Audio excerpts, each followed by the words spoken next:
Hello, good morning. Welcome to my new blog. कसे आहात सगळे? आज मी रुजयच्या टिफिनला बनवलं होतं ज्वारीच्या पिठाचे डोसे.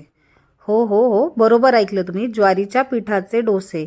आणि एकदम भारी रेसिपी आहे ही. मी इंस्टाग्रामवरती रेसिपी बघितली होती. एकदम इन्स्टंट आणि एकदम सोपी रेसिपी आहे. तर असे ही रेसिपी मी म्हटलं लगेच ट्राय करू. हेल्दी पण आणि यम्मी पण. बघू शकताय तुम्ही की किती छान जाळीदार डोसा झाला आहे आणि एकदम क्रिस्पी डोसा झाला होता. रुजयला पण तो खूप आवडला. तर तुम्ही सुद्धा ही रेसिपी नक्की ट्राय करून बघा, आवडेल तुम्हाला. आज होती चतुर्थी. म्हणून आज बनवणार होती मी साबुदाण्याची खिचडी. पण मी आज साबुदाणाच भिजवायला विसरली. मग काय, सकाळी भिजवला आणि मग दुपारी मस्त अशी खिचडी बनवली साबुदाण्याची. तुमचा पण उपवास असतो का चतुर्थीला? कमेंट करून नक्की कळवा. आणि मग संध्याकाळी इथे रुजय त्याच्या फ्रेंडबरोबर पुलबॅक स्ट्रिंगचा गेम खेळत होता.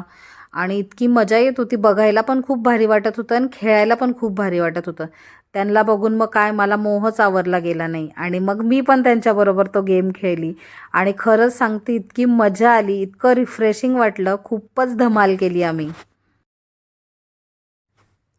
जयला भाजी आणायला सांगितली होती आणि आज तो सगळ्याच हिरव्या भाज्या घेऊन आला. सगळ्या निवडायच्या भाज्या.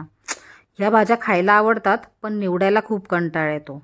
मग काय, रात्री रुजयचा अभ्यास घेत घेत सगळ्या भाज्या निवडून काढल्या. एकीकडे रुजयचा अभ्यास घेत होते आणि एकीकडे भाज्या निवडत होते. कसं ना, सगळीकडेच मल्टीटास्किंग करायला लागलोय आपण, हो की नाही? आजसाठी एवढंच.